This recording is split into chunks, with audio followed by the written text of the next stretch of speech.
Good morning, friends of the Regeneration Podcast, fans of the Regeneration Podcast. We're glad to have you on board. Michael, this is the earliest for us. We'll talk to our guests in a minute. Earliest for us that we've ever recorded a podcast. It's 8 a.m. here in Eastern Standard Time. Yes, it is. But I'm raring to go. You're raring to go. Me too. And one of the things our guests and I talked about the topics today. It's going to be law. Our topic is the game of law and God, and we're going to get into that. But it was a case where the nature of this podcast, I came up with the topic, and I just been thinking about law for a while. It just weaves through my writing, but it's always or reading, I should say, but it's always in the background. And I picked up Jacques Ellul. He's a camarado, Mhm. temperamentally well disposed to me and me to him. And he had a theological foundation of law book. It was all on natural law. And I just got a little ways in. I picked up Valentin Tomberg's books that are coming out with Angelico Press. I forget the name of it, but he wrote a dissertation on jurisprudence. Yes. And I wasn't even forming the questions I wanted to ask about law at this point. And Well, then it's I called thought of, regeneration in yeah, jurisprudence, by the way. yeah, you're right, you're right. But then I thought of exploring it with our guest this morning, who we've had on the show at least 3 times before, but he did professional training, was as a barrister, even though he's an artist, historian, novelist, writes a lot of books. Our guests, our fans know him. Welcome, James Tunney. How are you? Great to see you, gentlemen. Sorry for getting you up so early. I hope my brain works in the midday here. I was thinking last time you were talking about the deer, and I forgot to say that our garden does be full of deer here, and they come in and I communicate with them. But I'm not going to reveal how I communicate with them because I know that there's hunters over there listening. I don't want to give the Uh, secrets away. James has this little time bomb secret, and it's right next to him on the shelf, and he won't show the listeners. Boop, boop, Yeah. boop. Well, it's Really great so to see funny. you. speaking I'm of looking forward to the law, conversation. Yeah, Michael. speaking of law, gentlemen, I think I want to start with a short lyric. You probably heard this one before. The law locks up the man or woman who steals the goose from off the common, but leaves the greater villain loose, who steals the common from off the goose. Wow. Which is I don't that know the that was a author. folk song that arose during the in England during the days of enclosure. Yes, And yeah, yeah. enclosure, I think, is a great example of what we're calling lawfare. Yes, yeah. So, and the more I think of, I mean, I wrote about this quite a bit in, I think it was Transfiguration about enclosure, and because You you see did. it happening here in Michigan, where in the United States, where they're trying to get inventories of even small farms, small 10-acre farms like us, like how many animals they want to see, how many animals they have. They want an inventory.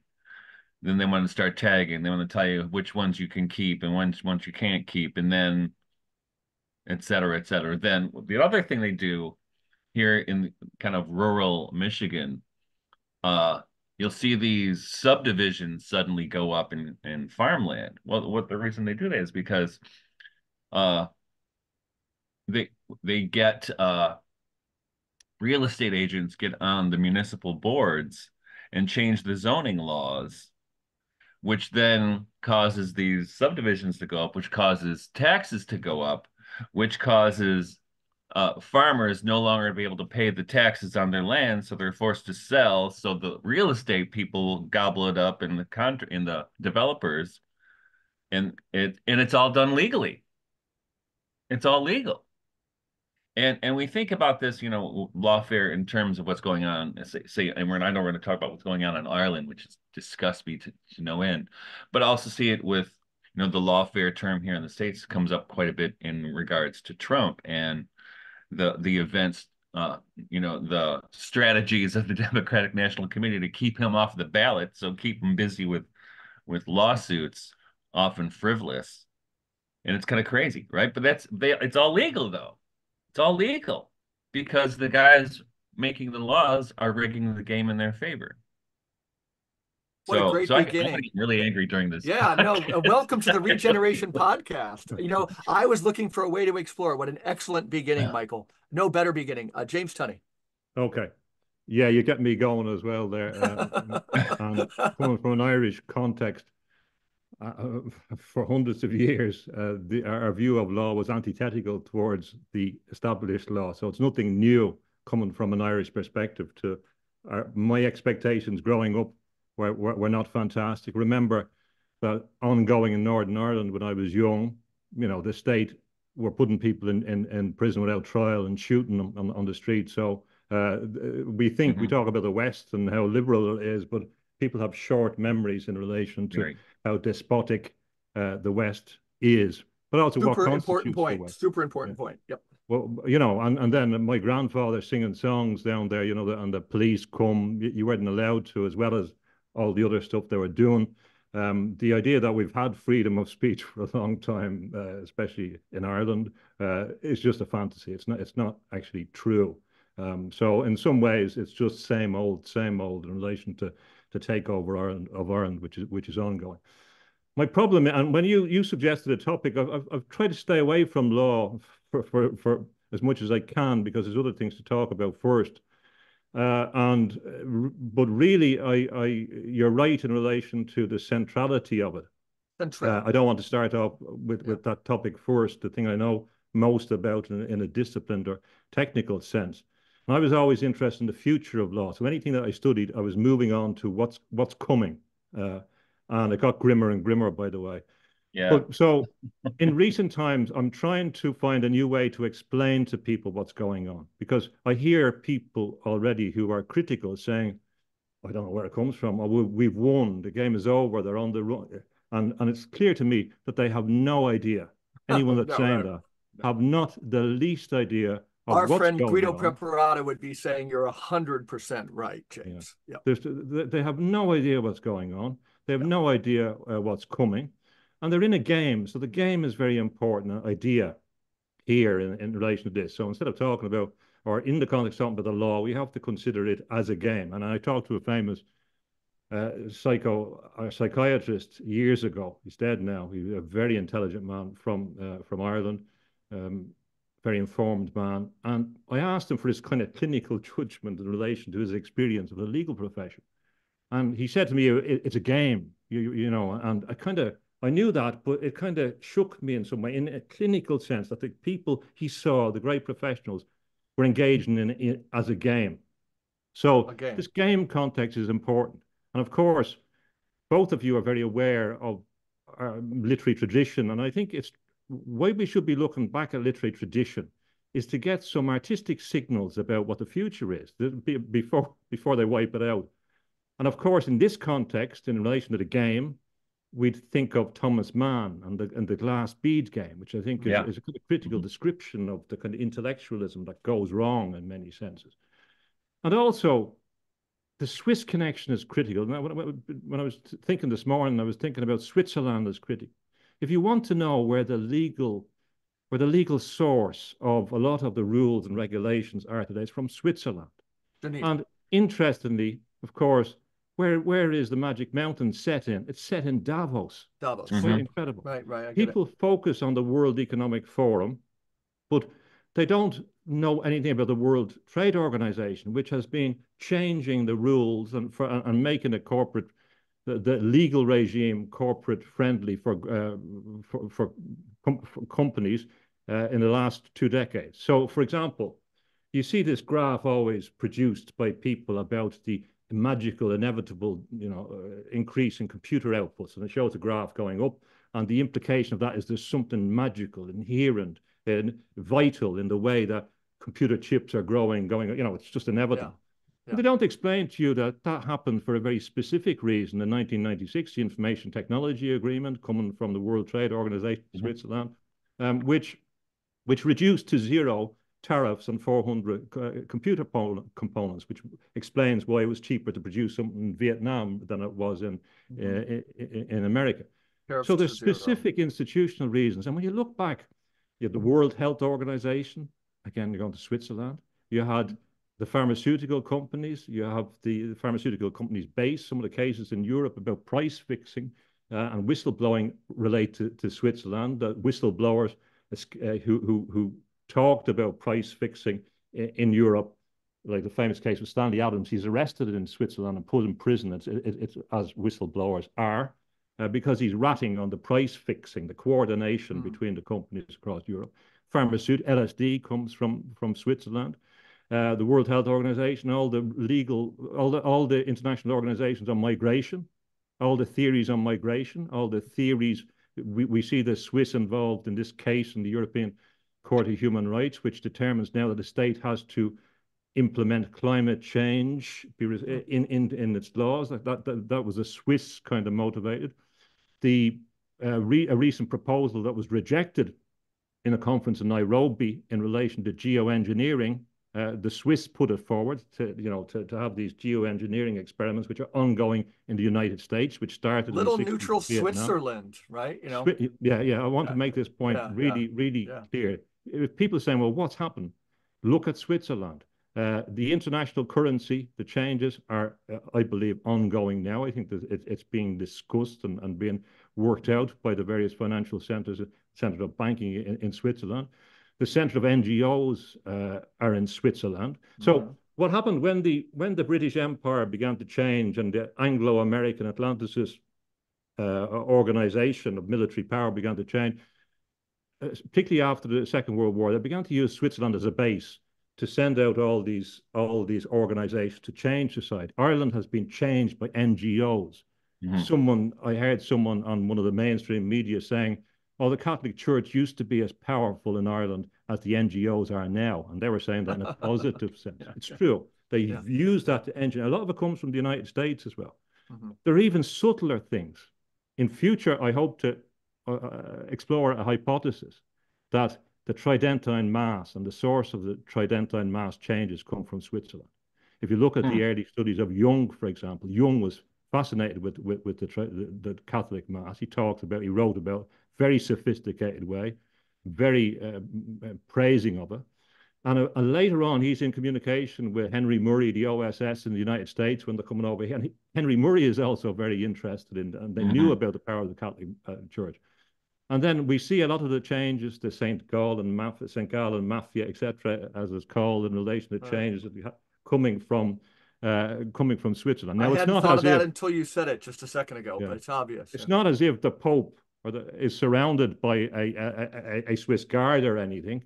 No. When you think, I'm not saying anything about that, but the connections with Switzerland are very, very important. Of course, we go back to the Protestant Reformation, go back to Calvin, Zwingli, all the debates about transubstantiation is a Swiss connection. Now, Calvin wasn't as bad on some of the issues. I haven't heard any of this before. That's wild. Well, I'm trying to put it together for people to think about. Who would have known? Switzerland. So, two other points come to mind. Where was Frankenstein written? On Lake Geneva. How deep was that perception?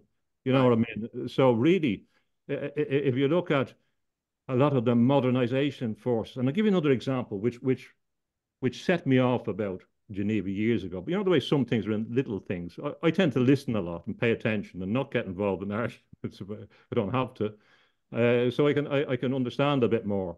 And I went a number of times to Geneva because I was interested in the World Trade Organization. I've been to Geneva. Yeah, I spent a lot of time, not a lot of time there.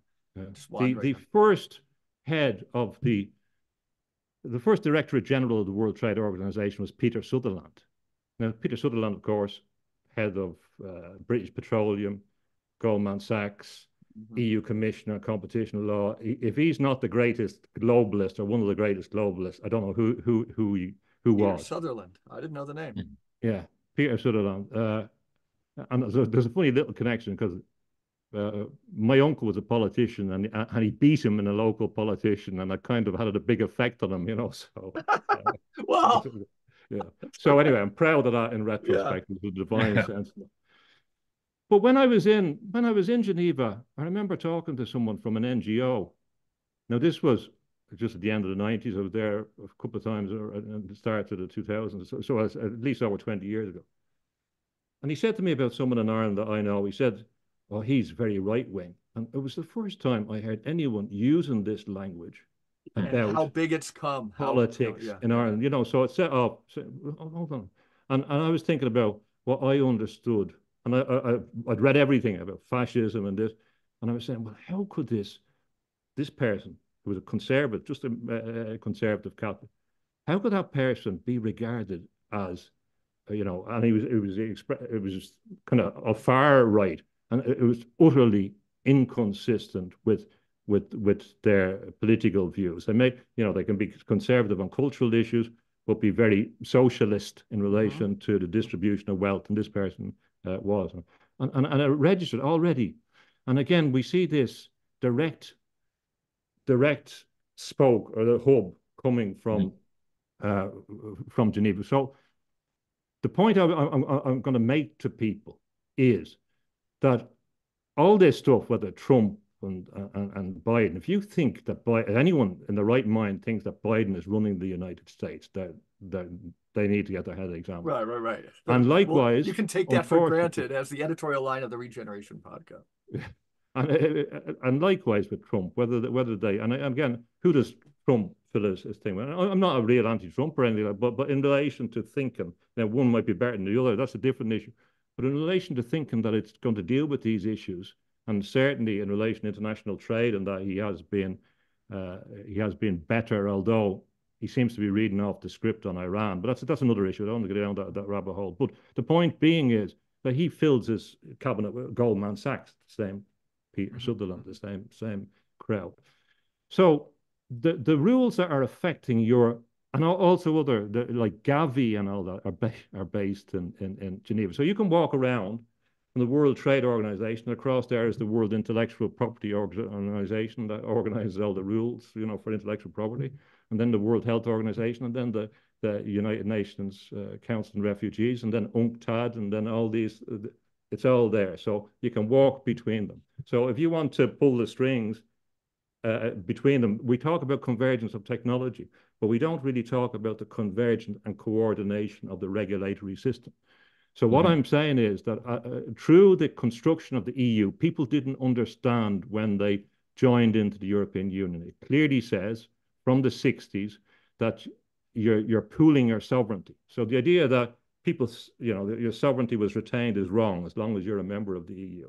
And more, I thought this for years. I was involved at the highest level in some of this EU context. The last year, before I left academia, I was invited by the High Court of Beijing, the Chinese Academy of Social Science, to talk about these issues, and the European Academy of European Law. So I know about this stuff. But more and more, it becomes undeniable that the birth story of the EU is just false, and that there's no doubt that it was set up by the Atlanticists, by the secret services, through the Marshall Plan, etc. It nothing got to do with any organic movement in Europe, and its objective was part of the movement towards global governance. So the game is we're moving towards global governance.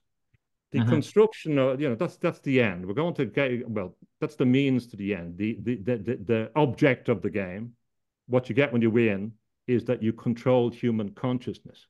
That is the objective, the same objective that they would have said in medieval Europe about the demons it's the same objective. The objective of the people that get global governance is to be able to control the population through endosymbiosis with technology, so they control your soul and your spiritual consciousness. I have no doubt about that.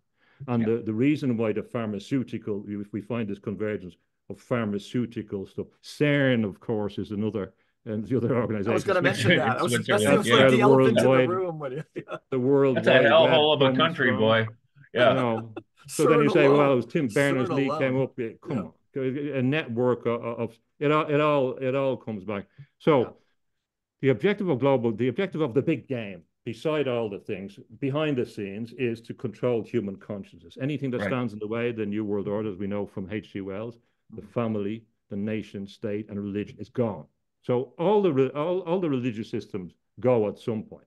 Now they may encourage Islam in order to set up an opposition with the remnants Christianity, and of course opposition to Islam, if it was powerful, would unite Russia, China, and the United States as they move with their single currencies, etc., towards a global system of coercion, unless they're going to double cross one of them, which they may do. So then in that context, the world makes sense. So if you get someone now, in fairness to Trump, he is being hit by this lawfare, and that's a good sign. People who are being hit by this lawfare is a It's a sign in feather their in your favor. I'm cap. just Yeah. saying that his power is limited in whatever way because of these things. So I think that that having been passes the said, smell test. Yeah. so there's lawfare against. You can see any figure that sets up, and that the evidence is coming out now about that. There are information coming out from whistleblowers and from undercover stuff that the CIA and FBI are open about their destruction of people. I mean, it's always gone on. It's Well, I clear. don't know if you heard, James, but yesterday something passed in the U.S. Congress, breaking the Fourth Amendment of and allowing the FBI to not need a warrant to tap anybody's phone. Right. That's how I was going to begin the show in one sense Yeah, about these erosions of liberties, and liberties, liberties, and and no, and law. it's like you said, it's out in the open. They don't care if anybody knows anymore, right? No, right. Law is just a tool of power, you know. But listen on that point. Yeah. This is what Assange and Snowden were telling us. Every keystroke we do is recorded. The, Hmm. the, the idea about the warrants and data protection is all nonsense.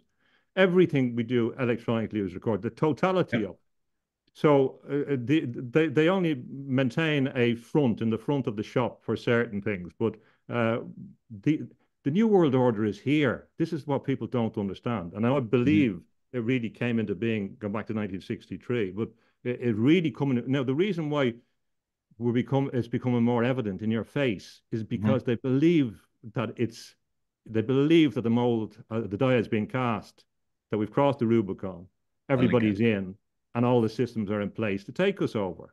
So they're not that worried about coming in front, and they may be, in fact, be jockeying for positions in the elites that will emerge through this. We have the World Health Organization. I should have mentioned that again, Geneva, setting up their network. This is what they call the network, which will go into your body. Hmm. So these guys over there, undemocratic, be beyond the power of the state, with contempt for religion, are deciding what will go in your body and the consequences for you and the Right. children your grand. That's the directory. I don't know Hmm. how to Hmm. make it. I don't want to get lost in the detail of it. Hmm. The lawfare is important. There's two elements to remember. It's clearly going on at the moment. You can even see you can see people that speak against it. If they don't disappear, they'll be engaged. There'll be something constructed. Hmm. Schellenberger has had He's whistleblowing good. Yeah. revealing about the cooperation again based in Britain in relation to censorship. Hmm. We all know about that. There's these So people who show real bravery and they're heroes. yeah, Yeah. but the other thing about lawfare that people don't really understand is a bit subtler. They can see it from. I did some contracts internationally, the UNDP and others, and I was invited by various groups, UNESCO and all this, and talks about this. And I worked with the World Tourism Organization. These were all cutting edge areas that a lot more interesting than doing kind of local stuff about the farmer that crashed his bike coming home drunk or something like. I wasn't interested in that. I was interested in the macro stuff to try and Yeah. get a sense. That's how your So mind works. That's how you came out of the womb, the macro stuff. yeah, so Yeah. so Brand name. So it was nice to be able to invite you to five-star hotels and explain to people, etc., out in exotic places and that. So, but I left that behind for. But anyway, if you look at the big firms, the big accountancy firms, the big legal firms, they're all $100 billion companies, and they have extreme power.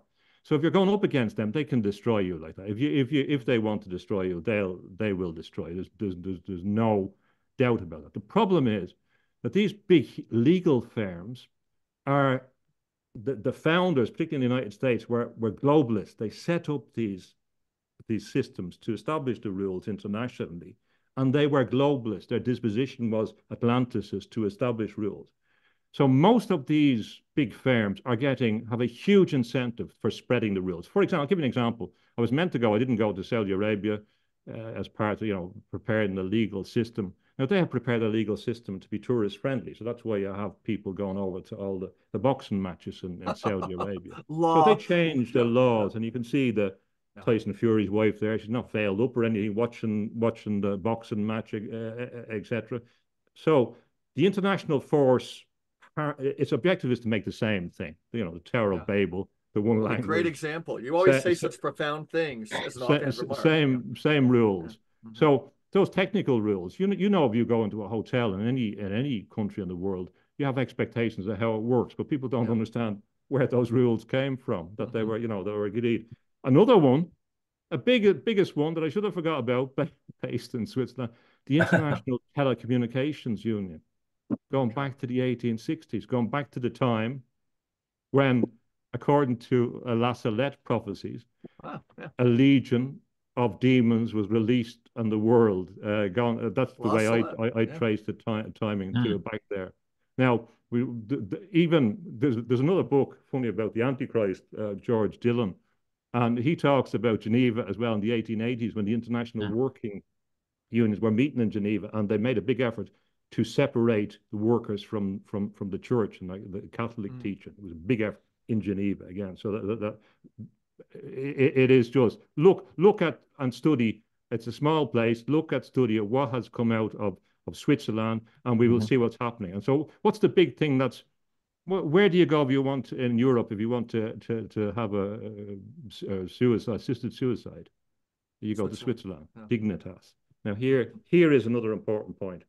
So traditionally, the reason why Catholics are against the idea of this assisted suicide is because of a fundamental concept of the dignity of the human, and Pope Francis has written about that recently. So what these organizations do, and these powers and these centers of power, is they take the exception and they make the exception the rule. This is another aspect of law that's very important. It's test case. I've seen this happen. I've heard some of the people, I'm not going to refer, talking in a gloating manner about this. I'm not going to get into details or personalize any of it. Say you want to change the Constitution. Say your Constitution has a provision which is against abortion. So there's a rule, is that extent. There is no abortion in this country, for example. And you want to change that. So what you have to do is go beyond and find some exceptional case. You find and construct an exceptional case. So the girl is raped by the father, whatever. Again, I'm not going into particular case, or some extreme case that any right-minded person would find difficult in the construction of the circumstances to go against. And you used right-minded person. You're not saying wackos, right? Right-minded people could find it difficult, but it's the way it's used. I mean, nearly everybody. I mean, 90%. Even people that had profound views on would say, I think that's important. This I can't. So so you take that, and there is. It's like the Shakespearean. One of the actors, I think it was Laurence Olivier, described Shakespeare's writing his characters. We have all these in the tragic figures. We have this great statuesque figure, but they always have their hamartia, which is like a fissure, a crack that gets bigger and bigger and bigger. And this same philosophy and deconstruction is there as well. So we take the exception and we say, okay, in this case, it's justified, and then that expands. So very soon there's a replacement, and the exception becomes the rule. Right. And this is the technique. It's inversion. Go everywhere, on and on. So now, so if Sweden or Switzerland is leading the way on euthanasia, you must have noticed in the last few months, in the last year, that euthanasia is the next big thing.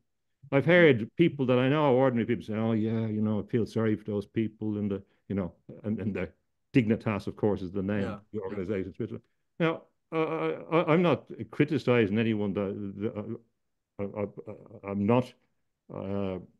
In extreme circumstances, we know that there's palliative care and all that kind of stuff. But the reality of euthanasia is, if we look in Holland, according to the figures, that most people don't consent to it. That someone else makes a decision. That euthanasia is being offered to children. That euthanasia is being offered in Belgium and other places. That euthanasia is being offered in Canada for people that are poor. Canada's a good example. It's been offered, or to mentally handicapped people. So we're going strangely back to the Nazis' position with their ideas of eugenics and informed by the British.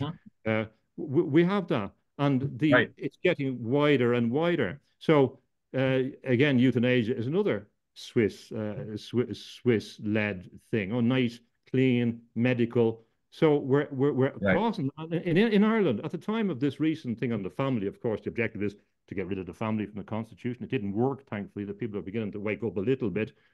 But they're already talking, gloating and anticipating. Well, now we have to have euthanasia. We have to have a big boys. We've had abortion, homosexual marriage, all this kind of stuff. And now we have to have euthanasia, the debate about euthanasia, you know. So it's not sufficient that the Irish indigenous population of Ireland is going down relatively, and that they have no rights relative to the superior rights of, which I don't like about the recent statement of the Pope in relation to this concept of dignity. Here's another concept I want to put out into the ether. I talked about this in the 90s, and I failed in the 90s in my academic career to in many ways to make some of the big points. But one of the points that I saw in Ireland, and I tried to explain to people, they didn't get it, they weren't interested in it, was the idea of the ghost host. And this is a very important concept. That the implication of it, if you take UNESCO, so UNESCO says, what's great, World Heritage, you know, the Newgrange in Ireland is World Heritage Site. That's fantastic. What does it say? It says now that this place that was, or other places that were protected by the people or belonged to a particular community or in the context, they are now owned universally. They're the universal heritage, and other people have the rights to manage these places. You know, so so what happens in a number of these things, and I was in tourism that I talked about, and I was invited to the Holy Land in the context of the development of an ethical code on world tourism, and again, I was against a lot of it because a lot of them give superior rights to the outsiders. It goes away from ideas of Aquinas and that about the importance of locality, and it gives a superior right to the person coming in. So, for example, the object of this, I said, and the object of the European Union, or the effect of it, would be that the community would become a ghost in its own place. The host would become a ghost in favor of a other group which is projected into it. Now, this is a deeper concept. And I wrote that in the literature, but again, nobody paid any attention to it. And that is happening. But there is a much deeper element to it. And it's related to the, going back to the assault, coming from Britain, Huxley, and also it's a deep in a Protestant scientific Baconian view, and also in certain philosophical views, is that this is being applied to consciousness. The same idea means that you, Mike, don't have any free will. It's just a construction. You don't have any superior divine construction. You are not made in the image of God. That's only psychological. You have no intrinsic thing. In fact, we're moving. We used to allow you to worship God, and then we got more humanist. And then who's the great humanist? Julian Huxley. Transhumanism, and now we're post-humanism. Transhumanism is history.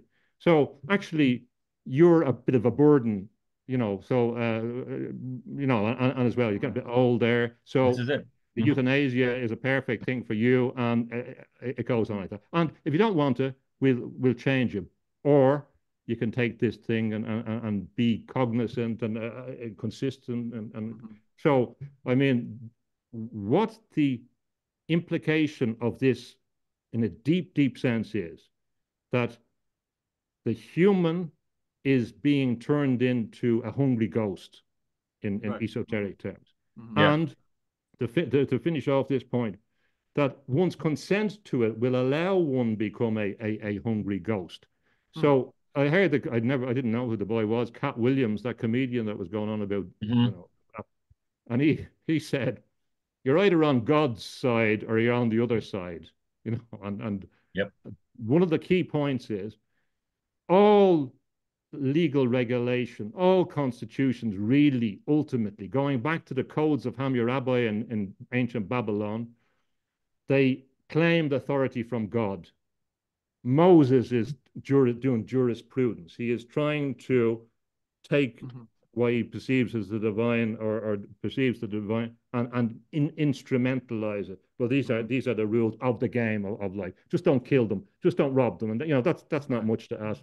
Whereas a lot of the new age kind of things is, well, I don't like the dogma. Which bit do you not like? We have to challenge the people. Which bit do you not like? Is you're okay with the killing? Is it? Well, I have asked the people. I said, is it the stealing you have a bit of a problem with? And they seem to have. Well, I don't know. Maybe they were people come from socioeconomic. No problem with that. So I mean, the point is, people say, well, I'm agnostic, not understanding what the word means, that they have to prove any spiritual thing to the scientific people, according to Huxley, or they're atheists, fair enough, choose that.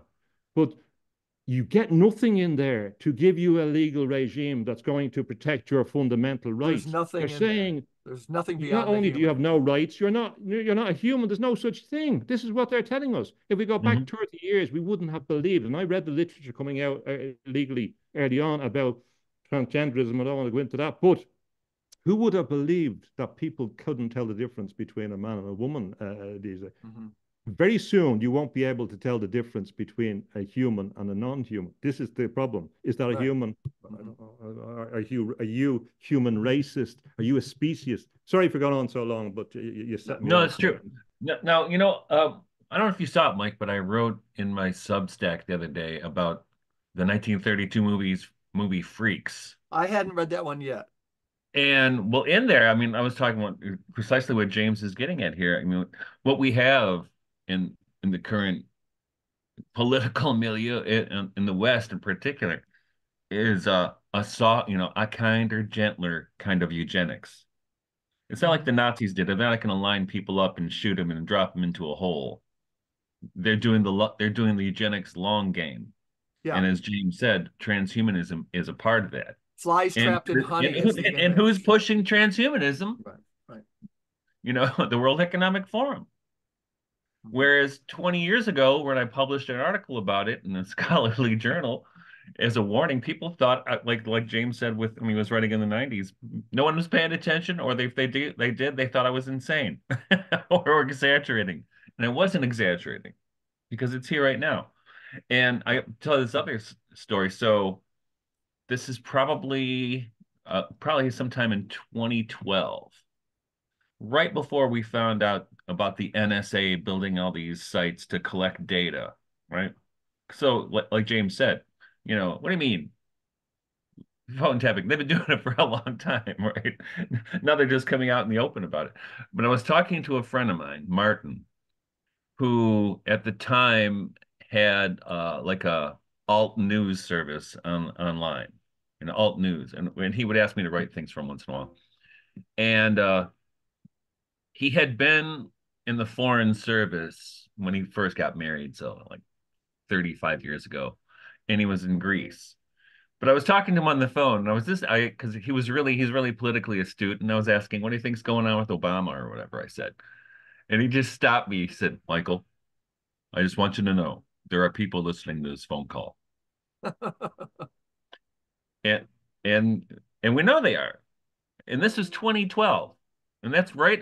And I'm sure James knows about this guy. That's right. Is it actual listening, or is it still like a step removed where a machine's recording it, so it's there for somebody who They're wants collecting to it, and Sure. they have it for And when they're both essentially the same thing, but it's a distinction with a difference. But this was maybe a week before William Binney came out with his whistleblowing of the NSA and doing this exact thing, right?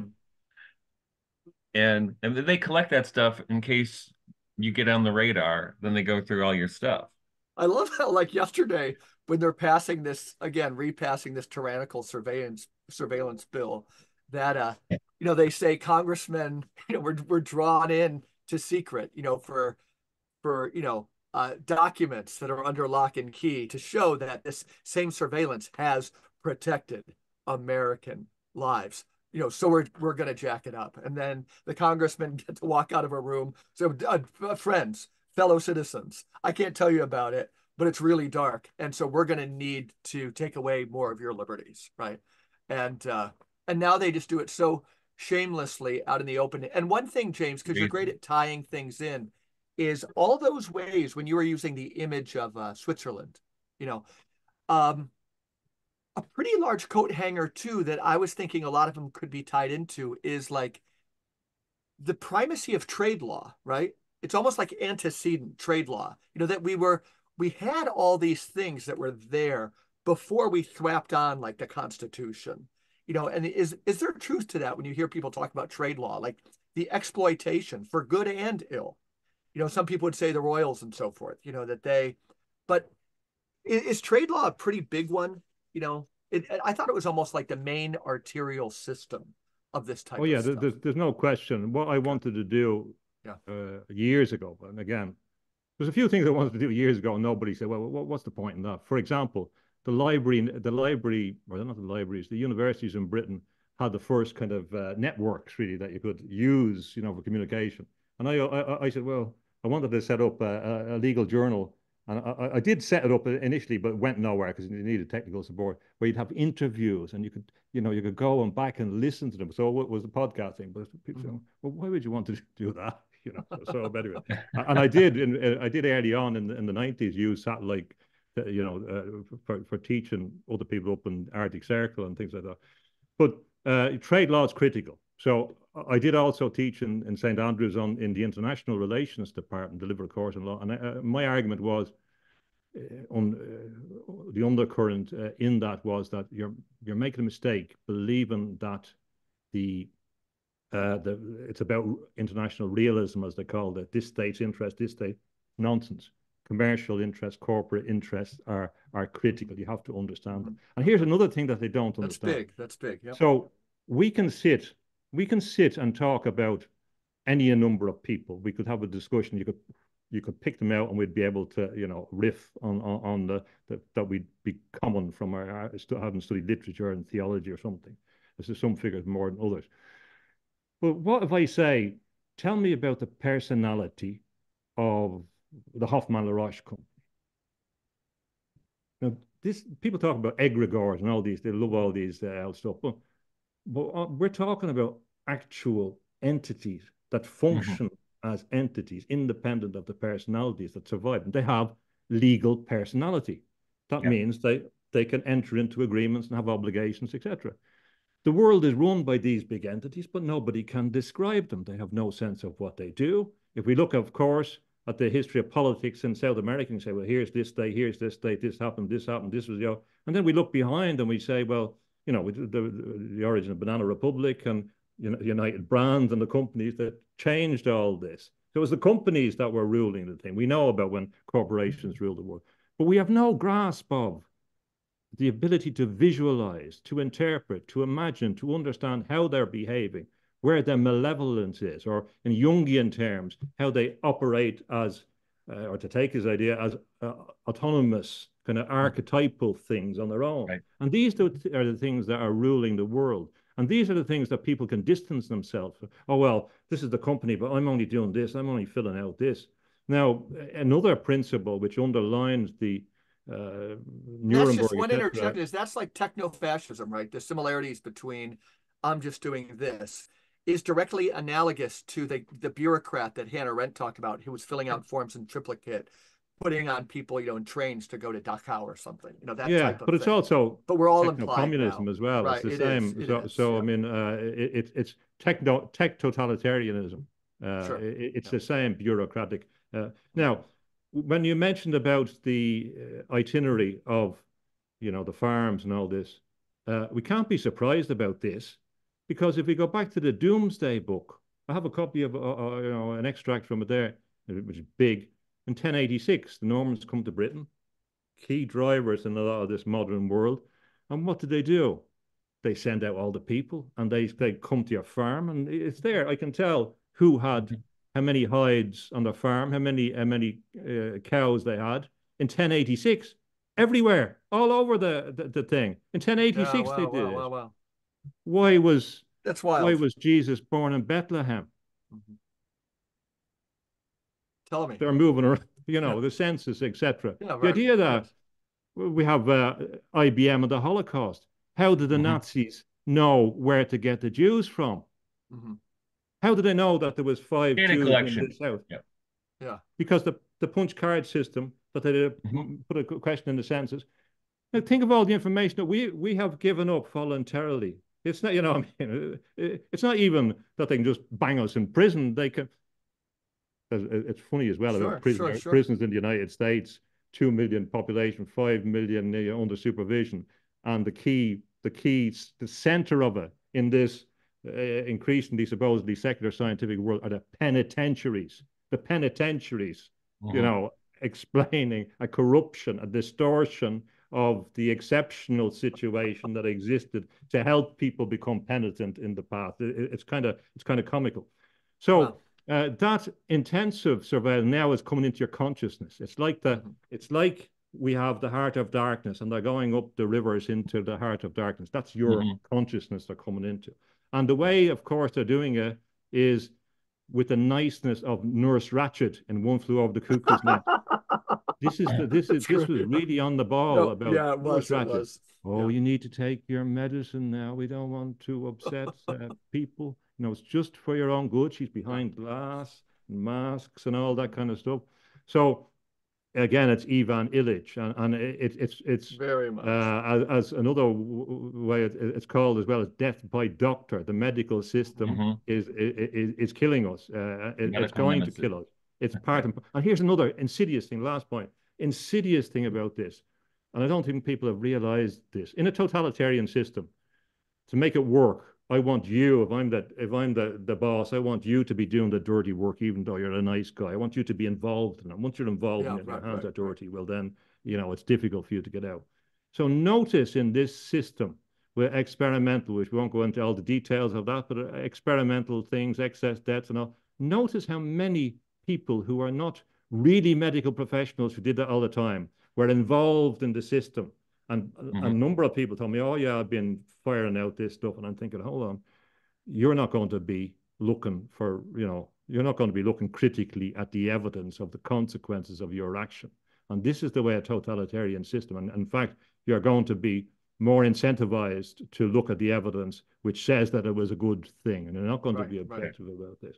So we're in a totalitarian system. And now we're facing the World Health Organization networks that override and will override. And also the supposed organic migration means that the West is falling. The United States is, you know, you don't have to be a genius to work out what's happening. Ireland is a different place. I come from old Ireland. It's a different place. You know, good luck to it, but it is different. We can't ignore that. Sweden is a different, but the world has changed. But this is only the start of it. And so all these things suit the agenda. They suit the agenda of what? A global governance system, as I explained, a plantation of automatons run by AI, right down into your head with the capacity. So now if we have the highest thing, climate change, we say, oh, listen, Michael, on the climate change analysis, I'm sorry to say, we're going to switch it off. Bye-bye. Thanks. It's been good. You know. I mean, this is the reality. We're experiencing it even on this show. We experienced that. It's getting weird. I told Michael about an email I got the other day that wasn't like a warning, but it was still, it was letting me know they know. Yeah. Well, that's the other thing. When they bring those senators into the room, they say, "Oh, listen here, come here. I just want to show you these photographs we got. Someone's trying to blackmail you." Yep. And, you know, Yeah. And also, this Wi-Fi, it seems there's evidence that it can show exactly what's going on inside your house through the rays. So everything you do is visible with this Wi-Fi. So I mean, and this again, this has been anticipated. We know that's happening. That makes me believe more and more that the antithesis or the hatred of Christianity, for example, the hatred of God, is for a good reason, because it is the opposing force, and that in relation to, as I've tried to explain before, in the Christian story in particular, not story in the Christian events, that is an anticipation of this, an anticipation of the consequences of accepting a reduction of ourselves. And we listen to people. I listened to Jordan Peterson discussing with Dennett, who I'm not impressed with, but he was very, he was kind of nice, mild-mannered in this context. Who's Dennis? Daniel Dennett. Oh, Daniel Dennett. Yeah. And he was saying, he said, we've moved on now, all this God, so we don't need that, because ethics comes from secular thought, but it doesn't. The history of No, Europe, no. that is another critical point. The law in Europe, or conception in the United States, is an entirely Judeo-Christian construct, informed with the pagan systems that were there. When you're talking about your jury, which are 12 men or women, for example, come on, swear in an oath to tell the truth.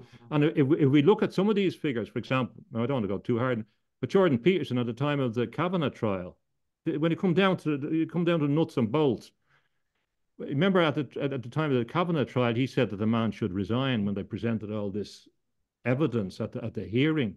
I found that very, very strange. The same as he said in relation to the Which part of the trial?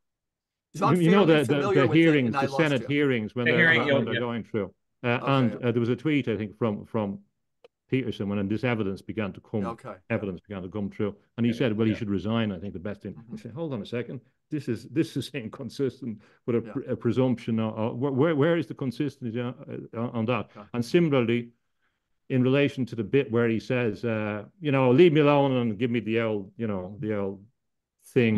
You say, well, hold on a second, that's not consistent. Yeah, my He's not theory too about consistent. him is, first time I saw him, my insight was this man wants to come up with a simulacrum theory story of God that will serve. That was my and he seems to be doing this. It's not the real. Everything is becoming the simulacrum. They're saying now they're going to create God, and that the last point promise. We have agnosticism and atheism, but the real thing is Prometheanism. This is the real driving force. The Promethean project, Feinberg. It's in all the stuff. It's in all the AI theories. Now they're very, very clear and consistent with Arthur C. Clarke, consistent with H.G. Wells, consistent with Marx. They're very, very clear. They don't say that God doesn't exist. They say, why should God force it? Why should God have this power over us? They reject the God or the gods, and they want to put themselves in the position. But most of them don't deny that there is a superior force. This is what Arthur C. Clarke, if we sneak back at this universal language, then we go back to the position we were in the Tower of Babel, or we can sneak back into the Garden of Eden, Francis Bacon, but through knowledge. So it's not that they're denying that God exists at all, and many of the theistic Satanists that's more common are than quite people clear think. on that. So a lot of people don't realize that their apparent neutrality is not neutrality. It's a choice of the other side, as that comedian Cat Williams said.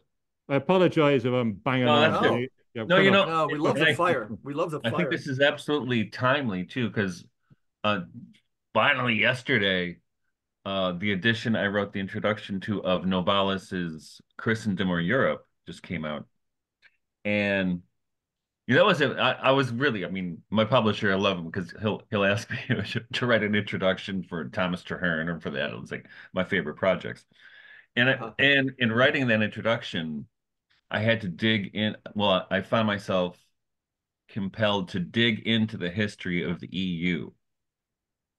And I think this is absolutely connected to what you're talking, because as far as I'm concerned, and this is as I concluded my introduction, the EU is a kind of a demonic parody of Christendom.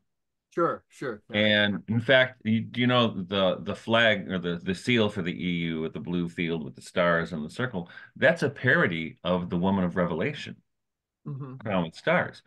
And and and this is why my friend John Milbank used to be really I don't think he is anymore, but for a while there he was really he defended the existence of the EU because he thought it was Was he more kind pro of an EU almost or secular anti but Brexit? well-meaning secular attempt at Christendom. Yeah. But that's not how it worked out. That's to me, from what I can tell, the EU is basically they made the job of the World Health Organization, the World Trade Center, the other one, they made that easier for them.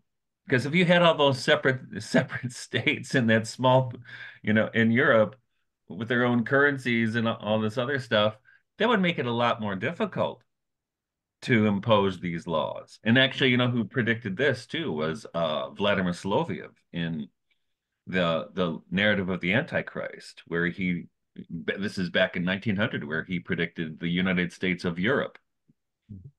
So, and it's something that helps the Antichrist come to power, Well, consolidating power. yeah. Um, Sorry, Mike, did you have something to No, say? no, you Yeah. go, Okay. James. To continue on that point. So again, I went to and did a master's in London where I had access to some of the greatest professors in these areas, intellectual property, in world context, and in the LSE and Queen Mary College and the UCL and that, and they were the leaders in these international areas. So I was very, and I set up a degree program in European law. So, and I was involved in the organization. I set up a European network. So I was, open to I'd say. what was going on. Uh, and invited by various groups and publishing at the highest level on EU law. So I know a bit about it. And I was always, the students at the end of the course used to say, which I thought was good, well, are you for or against it? It wasn't my job to politicize them. And it's taken me a long time to work out, in a real sense, not just in a pick up a conspiracy thing, in a real sense, what's behind it. And my belief now is that the EU was set up by the US, but I also believe that the US was never escaped from the control of the British Empire. Britain. So it's a Absolutely. combined thing, and all of the. So I've said the key points in understanding the New World Order are London in the late 19th century, and I've written about that and written about that in a recent book on posthumanism. It's ridiculous. It's ridiculous the area around Russell Square. I have a chapter on it in the book, and then I was thinking about the Diabolist, which by G.K. Chesterton, and I didn't notice that had occurred in Russell Square at the Slade Art, or just up the Slade Art School as well. When he's saying that this guy, hold on, this guy knows there's good and evil, and he's choosing evil. This is the point. This is the point. The people are not doing it by mistake. They're choosing it and deliberately doing so. They're going to convince you that you're doing good by doing evil. That's the inversion. That's the exception on the rule. That's the upside down. That's the classic thing. De Valera, who did the Irish Constitution, which had the concept of dignity before the United Nations Convention brought in legally this concept, but he had it in the Constitution. In 1955, he went to a meeting in Strasbourg, and he realized what was happening, and he said Ireland can't be involved in any of these things. Already they're talking about socialist factions and this, that, and the other. And he was against Ireland joining the EU because of giving away his sovereignty. He's regarded, they regard him as a traditional old fool, but he was the one that brought Schrödinger to Ireland. He was one of the ones that could understand the theory of relativity design and came out. He was a very shrewd man, whatever way they blackened his name. I said to you before, I met him when I was a boy, and my family were interested. And some of them left his party, and anyway, another story. But so he saw it, and he saw that Ireland couldn't exist in this context, and he asked why in a speech in the 50s, why would we give up our members of the British Empire, fight against it to give away authority to another? But here is the difficulty. Here's the difficulty, and it comes back to this is the difficulty that I have with the church. If Ireland had maintained its independence, whatever degree it had, it could have maintained its heritage, its spiritual heritage. It couldn't have been subject. But it was encouraged to do so by the Catholic Church. John Paul II was a driving force in the EU. Now, I have a lot of respect of course, for John Paul II and his writings and his personalism. I'm very, very close to that.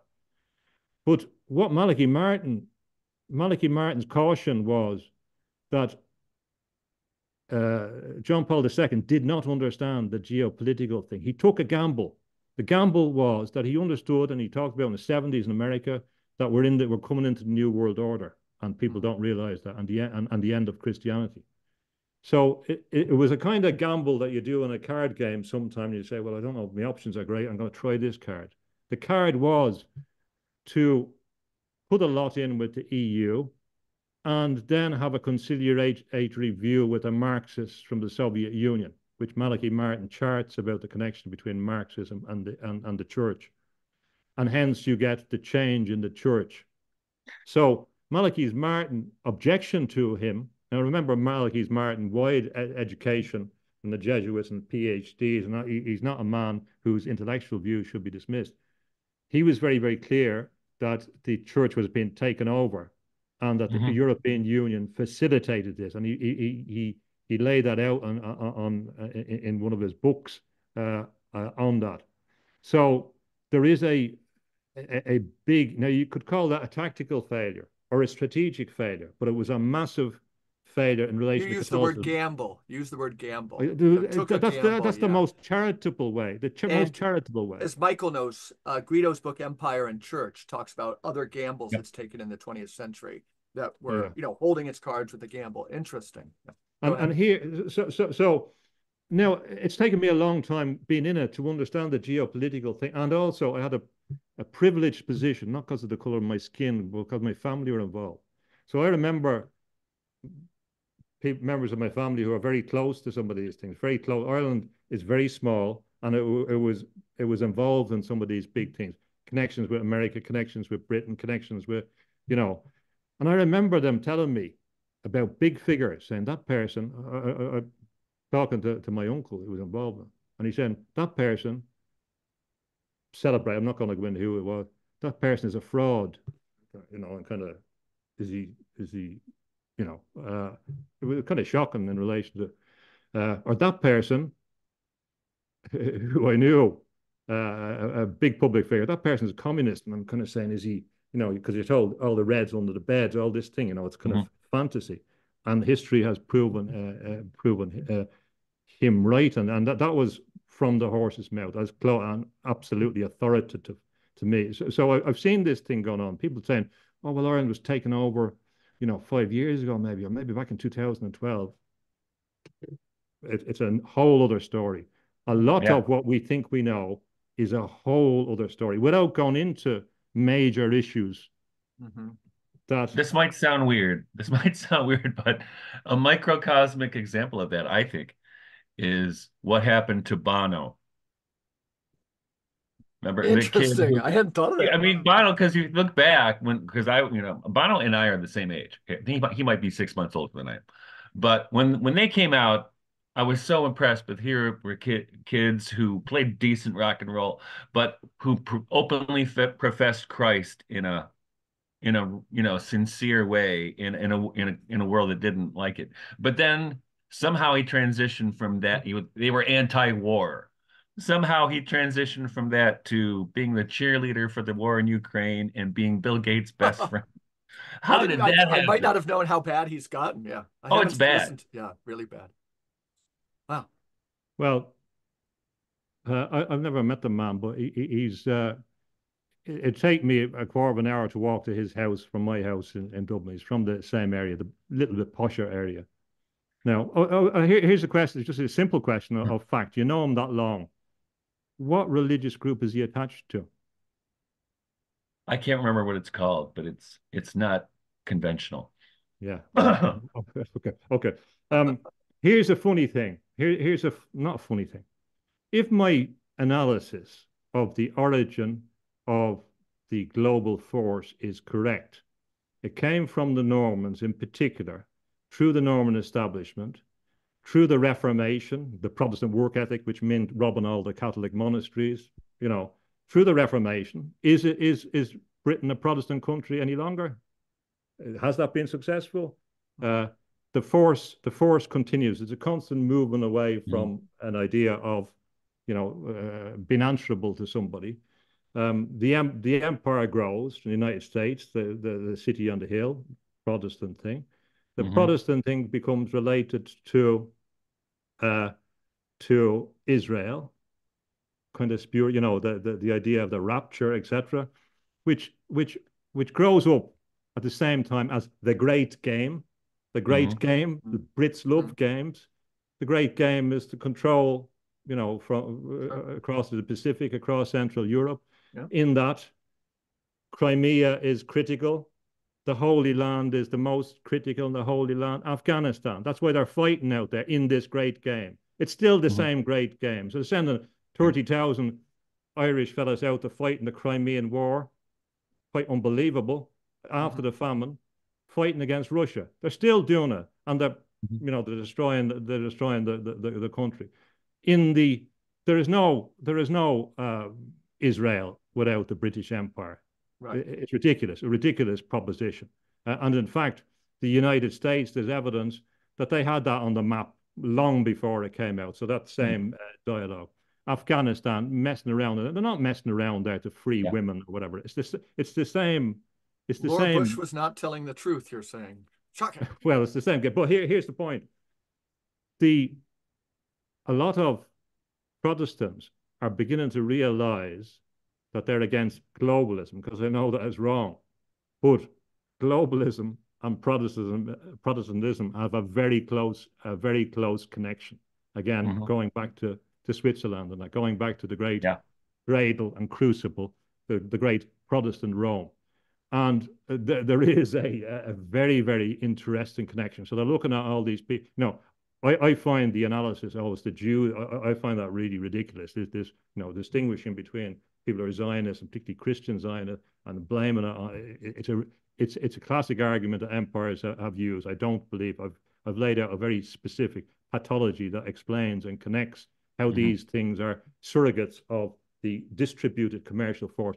And Switzerland in 10 years' time, it may not be as important because there's a movement towards the Gulf states, Abu Dhabi and Saudi Yeah. Arabia. They're moving back home. They're moving back to Babylon. They want to, as H.G. Yeah. Wells said, the center might be in Basra, which is why they're going. So again, there are places that are very inaccessible. If they don't want you to come there, you're not going there. Really.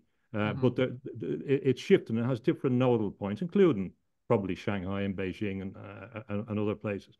So the irony is that a lot of people that are anti-globalist from their Protestant perspectives should look again at the specific historical and forensic analysis. Now, my argument out of this is I think Islam will be destroyed as well. It will be extended and then destroyed, as in a judo move where once they're fully Mhm. extended, they will be destroyed unless there's a different accommodation for a particular historical period. The objective is to destroy all religion. The only solution is for people to come from their religious position, spiritual position, and to unite at a higher level and to have a ceasefire in relation to their differences. Not get involved, not criticize other people's religions.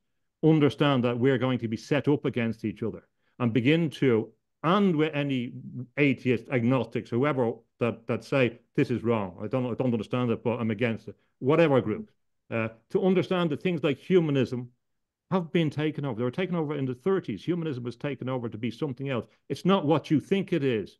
The Yeah. euthanasia is not about helping the old 90-year-old woman that wants to pass on. It's not about that in pain. It's not about those things. Your humanism is not about those things. And the same thing, your religion and what you're told about God and all that is not about what you're being told about or how it's being caricatured. So, funny enough, uh, in relation to the historical contribution of Catholicism, I didn't not start out, but a lot of it does have a rich history that does actually anticipate Mhm. and contribute towards the explanation of some of these things. And in fact, the work, as I was saying, in the 19th century, when they were talking about the Antichrist, they were trying to say, well, what is the Antichrist? I've always said that you can't have an Antichrist until you have a system of the Antichrist. And the Mhm. system of the Antichrist, I believe, are these networks. And then Mhm. the Antichrist comes out of that Yep. network. And that's what Soloviev says. Um, Interesting. but I have to drop. My daughter told me a Bono joke the other day, Oh, which I yeah, think I it's didn't get back pertinent. to Bono. Yeah, sorry. Here's my Bono joke. Yeah. My daughter told me, goes, "What's the difference between God and Bono?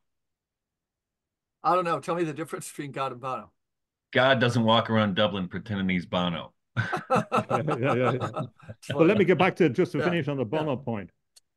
So remember that after Iraq, in the context of Iraq war and all that kind of stuff, Bono and Geldof, don't get me going on them, said that Gordon Brown and Tony Blair were like Lennon and McCartney. Mm. You know, Come on, right. in a legal word properly, we should be looking at war criminals. Mm-hmm. Tony Blair, the war. This is what was invented by the Allies, the war of aggression. Mm-hmm. You know, as an international crime that you know. Mm-hmm. So in international law, this was how it was defined. The United States, Britain have been constantly involved in wars of aggression. They're still doing it, and they're using them to reshape the world. Why is, you know, they say, oh, well, you know, help the Spreading migrants and democracy. all Yeah. the countries have been doing that. They bombed Libya to let, you know, to let its deliberate policy to Mm-hmm. change. As Peter Sutherland said in 2012 before the House of Lords, he says the United Kingdom is too homogenous. We have to change. It has to become more heterogeneous. Mm-hmm. Of course, they want to make every place heterogeneous because then they can set the people against each other and they won't be able to rebel against this That's global governance exactly system. preparata Mm-hmm. too. You'll be living in the chaos. You'll be hoping that you'll be able to survive the day. You'll be forming alliances with other nutters out there that might preserve your life as you're resorting to cannibalism or whatever in the worst. You know, I mean, these are you don't get you can't create a chaotic situation and not expect these things to follow. You can't flood a place with people and expect not to. They know that they've done this. They've done this so often. So so Bono was always around, friends with George Bush, friends with these people, doing his concerts. He's doing the propaganda. One time he's in favor of the Mm-hmm. woman in Burma, next time he's against her, Mm-hmm. pushing this issue, not critical about any of the things. He is a figurehead of the globalist situation. The One Foundation, one, you know, very involved in all One. these things. What's Yeah, one? yeah. It's the one Yeah. world. It's the Mm-hmm. one Mm-hmm. Right, world, right. the Tower of Babylon, the one language. Deeply involved in this. Now, here's my difference. Here's where I might challenge you, Michael. Mm-hmm. I think, I think nearly the whole. I think the whole battery's nearly gone there. I think the whole music industry was a psyop. The whole lot of it. So Really, do the I. whole lot. The whole Okay. lot. I'd Okay. throw the whole lot of it out. There's a few that might get through as the exceptions to the rule. The whole setup was to change your view. What again is Bono's view about Ireland? This is not a rebel song. He meant it wasn't a rebel song. He doesn't have any The allegiance whole to music thing those is a things. psyop. Yeah. He's. Mm-hmm. I see in the paper he's buying a house in Los Angeles or something. You know, all these people say, "Oh, we love Ireland." I think they'll be deserting the sinking ship Oh, soon absolutely. enough.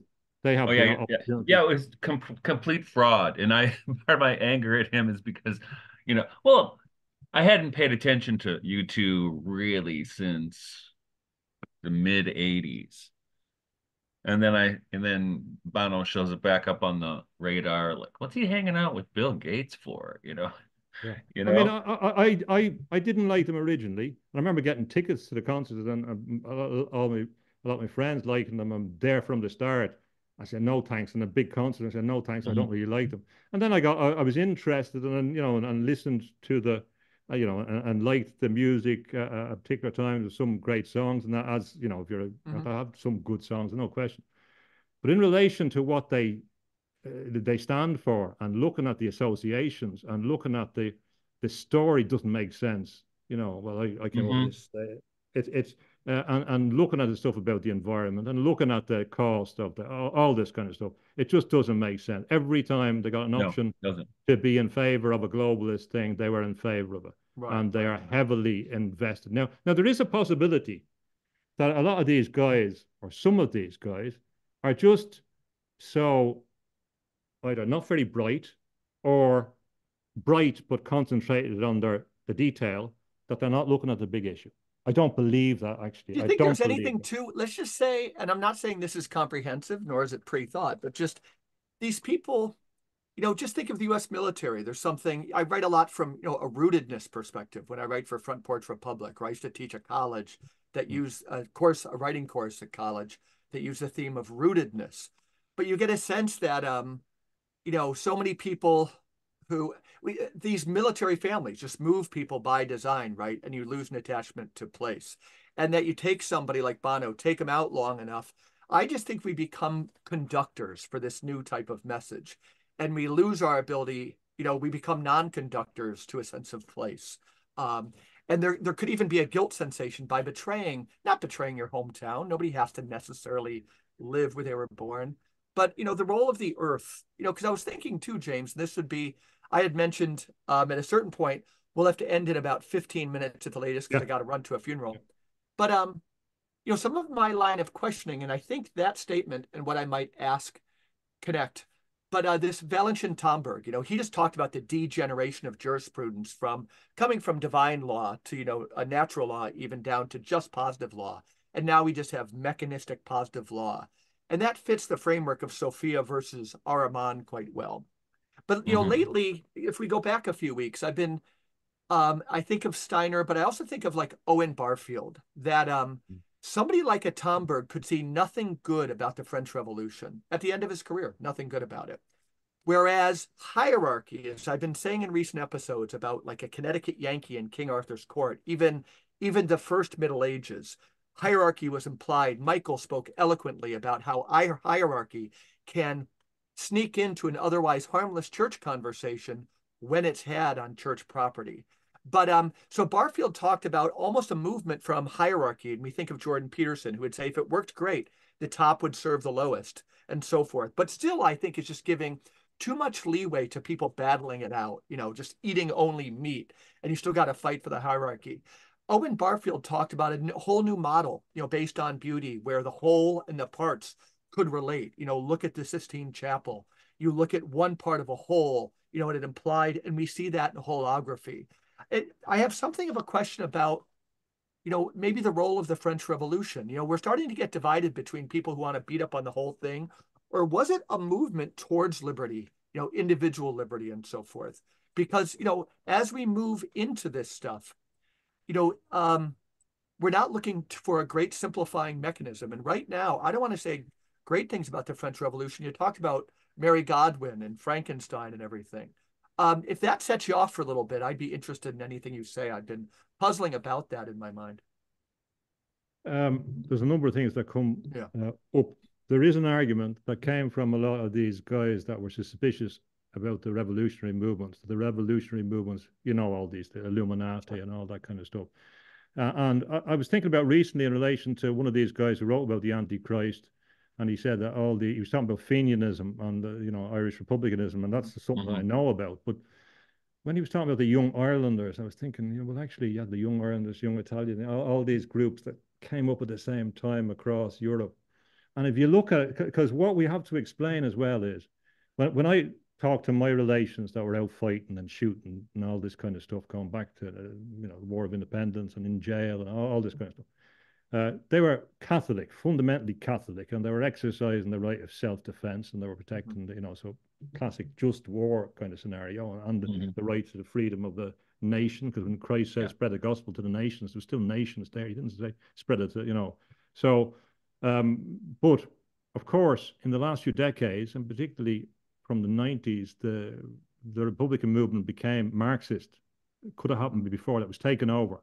There's arguments about whether that was because it was being run by the British and Americans. Now, you might think that's strange, but there's a fair degree of that. But there's no question they were Marxists. And talking to people I talked to and looking at the books they were reading, they were international Marxists, a number of them. And then there was the Catholics that didn't realize that the thing had been taken over, by the thing. So then the question is,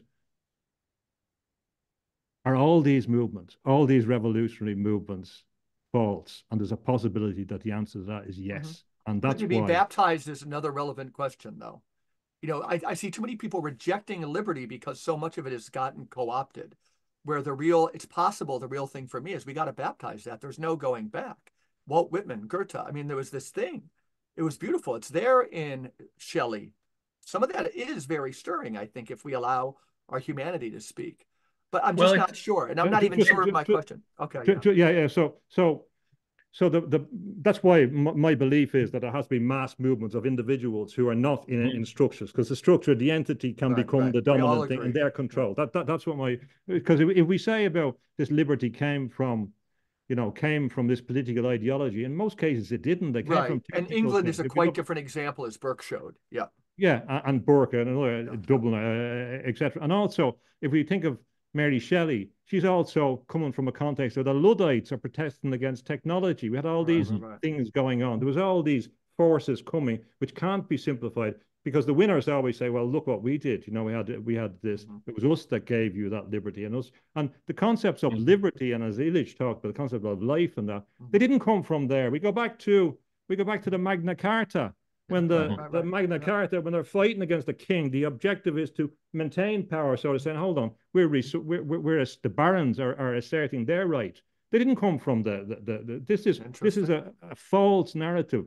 And this is, I forget what his name is, I keep saying Sutherland, his name will come back to me, a professor who explained who realized that the theory that Marx was using as jurisprudential theory was flawed because he hadn't looked at the long legal history Mm-hmm. Mm-hmm. of Britain, and that these rights went back earlier on. They were there before. I'll give you an example. I was listening to a Muslim scholar talking about rights in the West and claiming that they didn't have human rights and all this kind of stuff.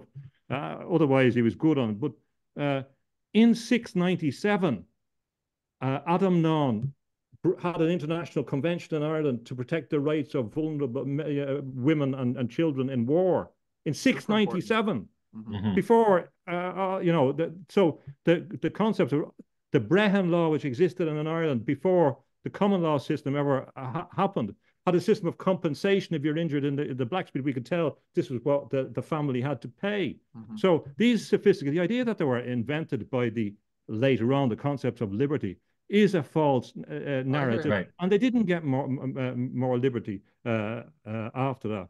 So in relation to and you talk about Sophia, it's interesting as a matter of interpretation and hermeneutics, the whole lot, how we interpret things.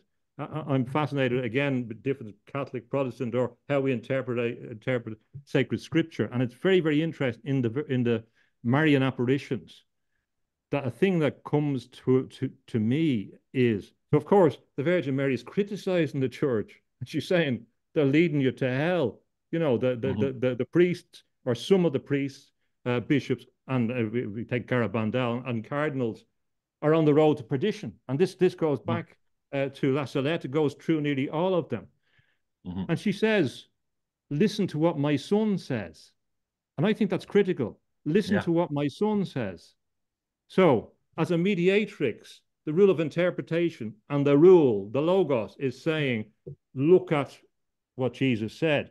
And that for Mhm. me takes away much of the stuff that's projected onto it, much of Yeah. the stuff, So when you're talking to Protestant person sometimes, and there's an awful lot of Old Testament stuff, and you say, hold on a second, but did you not hear about Christ coming, to what about that thing?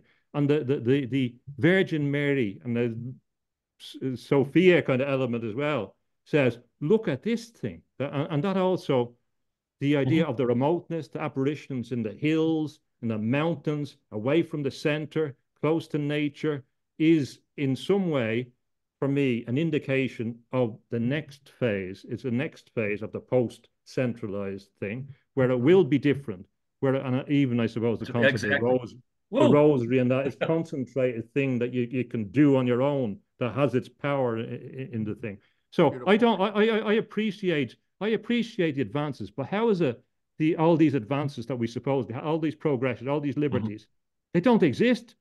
Mm-hmm. They can lock you down. Who would have thought that these No. liberties would mean that they could lock you down in your house for months and give you injections and whatever like that, and all Mm-hmm. that kind of stuff? Mhm. And they're going to do it again?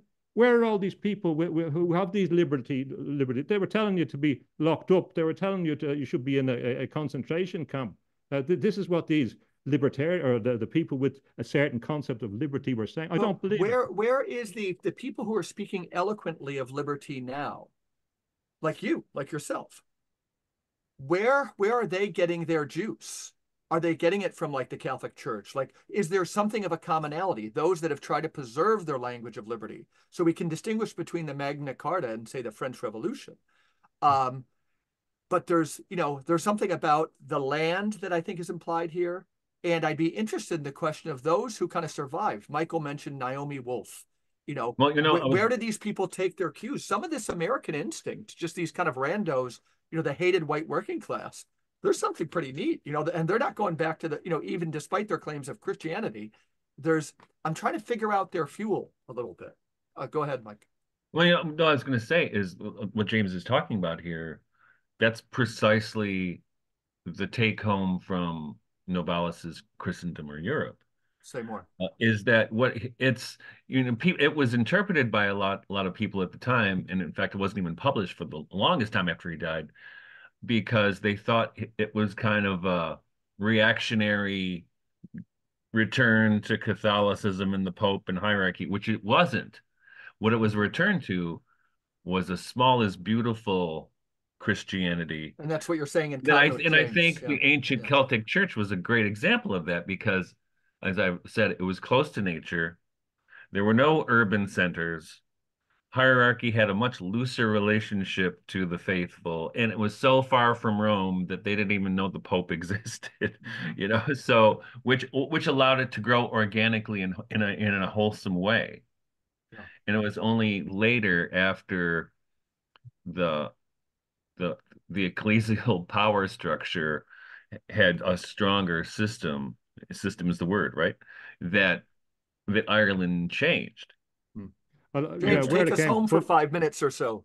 Yeah, you can kind of close out. We will Right, gather, okay. but yeah, yeah, yeah. Okay, so I come from a Catholic background, and I still think it's very relevant. I mean, I fell out of Yeah, love with it too. for a long period of time, but when you come back to it more violent in a kind of not saying I'm back in the thing, but towards it and towards it, Yeah. it's understanding it, and I've never relinquished my attachment to I'm going to call it pagan, to the land, to the deep sense. But it was there in early Catholicism. It was there in Erugain in the Was. 9th century. Absolutely. There, like towers. Now, when I talk to my old relations who never, gave up the thing or never would, they were attached to the Holy Spirit. The Holy Spirit was the thing, Very and interesting. the Holy Spirit was.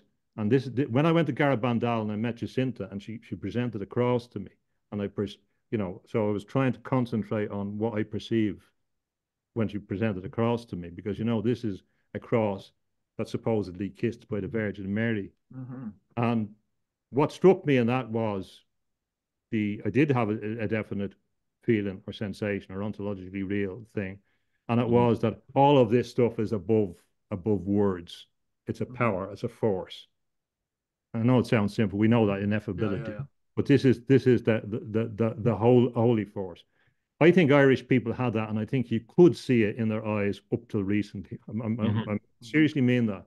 When Irish eyes smile, it meant something, because they did have this deep, deep spiritual tradition. That's why Gramsci realized you could never talk the Catholics into a materialist workers' paradise, because they wouldn't give up their eternal soul for it. Now they're making a pact. They're making a Mephistophelian pact. It won't be as good as Goethe. It'll be the Christopher Marlowe verse. Last point, the film The Field with Richard Harris, I mentioned before, not a great film for a number of reasons. I've written about it, and the article I read about, the guy said it was the best, who wrote the original play said it was the best thing written about it. But so I accepted that as triangulation of its sense. When they came to film this Field with Richard Harris, they used a field that my grandfather used to mind sheep in. So the actual field, my grandfather's uncle owned it, and he was there minding sheep. So I mean, it kind of has a deep connection in that. I used to camp in that field when I was going off one of my own. So I do feel an affinity. There's a few interesting statements in the play. They're successful. The local community get rid of this outsider who was actually a returning Irish. It's an interesting story to it. In the film, it's an American who wants to come around and have a quarry, and they turn it into they kind of turn it into something like a King Lear tragedy, because they didn't want to support the IRA and the US. Right. They made a strategic error. But Richard Harris was great in the film. Richard Harris holds up a stick when the man is talking about the law, and he says, and I've held that stick because it was a stick belonging to a relation of mine.